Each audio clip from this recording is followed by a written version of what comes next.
So I'll just show you how to pair a mobile.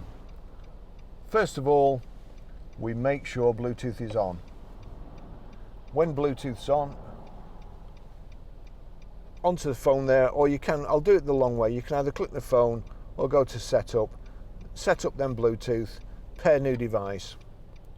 Please start pairing from your Bluetooth device. When device request pin, enter 1234. It's come up there already, Nissan Connect, so click on there, 1, 2, 3, 4, pair.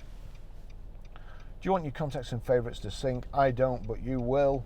I won't be using the vehicle again. So that's it, connected.